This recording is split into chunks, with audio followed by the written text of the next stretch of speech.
I'm Anthony Wood. I'm the founder and CEO of Roku. Roku's a company based in Saratoga, California.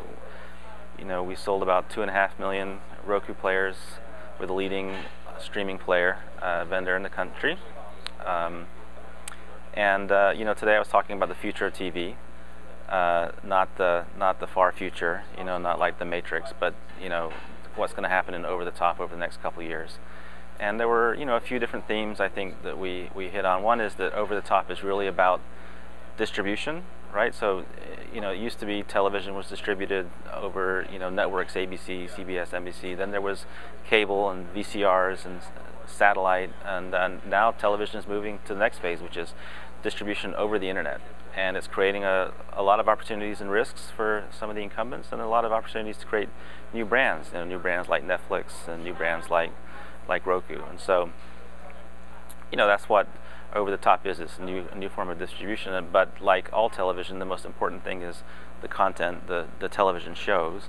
And so what kind of television shows are available over the top, because if there's not a lot of great TV, people won't watch it. And so at Roku we have something called the channel store, and we started out with just one channel.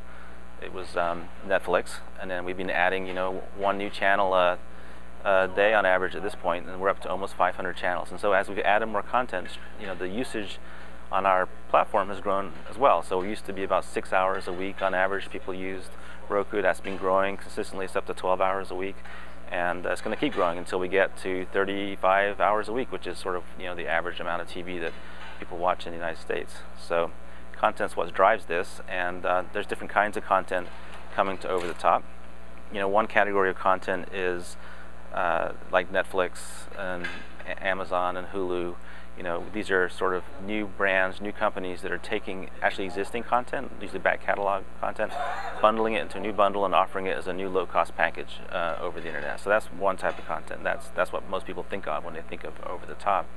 But there's also a set of new brands, new companies that are creating content just for over-the-top distribution, where they don't have to go through a cable company. So, for example, one of the brands on our box is Glenn Beck TV. Some people like Glenn Beck, some people don't, but we sell a lot of boxes to Glenn Beck viewers.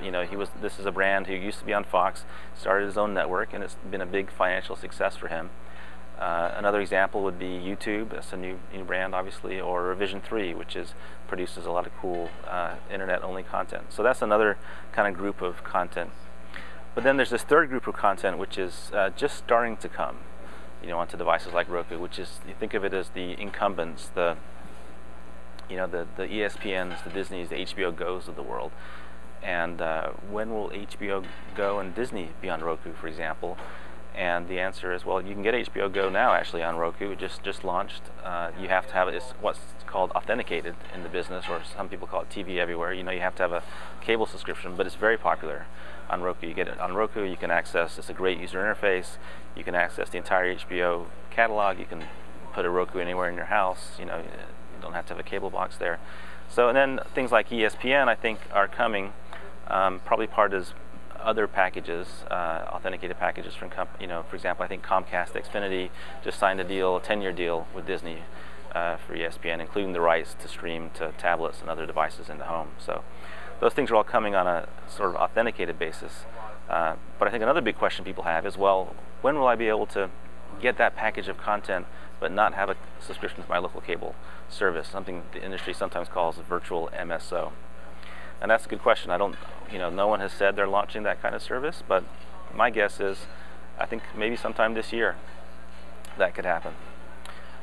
So we talked a lot about content, the kinds of content, the sort of over-the-top content plus the incumbent content, and then we talked about platforms, like how do people stream TV today to their TV, and game consoles actually is the way most people get their over-the-top content on their TV today, and that's just because there was so many game consoles out there.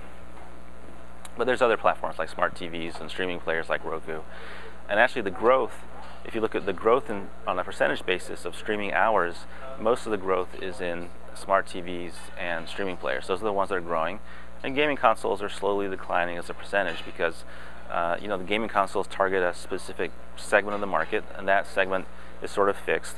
But as more and more of the general population does streaming, they're looking for simpler devices like Roku, or they just buy a smart TV. And so that's sort of the evolution of the platforms. And I guess the other point I made was that there's a lot of different streaming platforms out there today, but there's rapid consolidation happening as it gets more and more complicated to maintain all the R&D that goes into the streaming platform software. And I think, we'll be down to a small number, 2 or 3 or 4 platforms 4 years from now.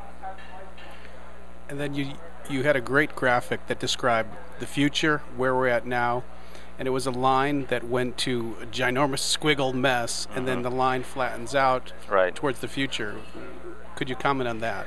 Yeah, so I think a lot of industries have had the internet come in and revolutionize them. So music, books, e-commerce, are some examples. And video took a little bit longer because the bandwidth requirements are higher. But we're now at that point where video distribution over the internet is a real possibility, and it's happening mainstream. Tens of millions of Netflix customers, for example.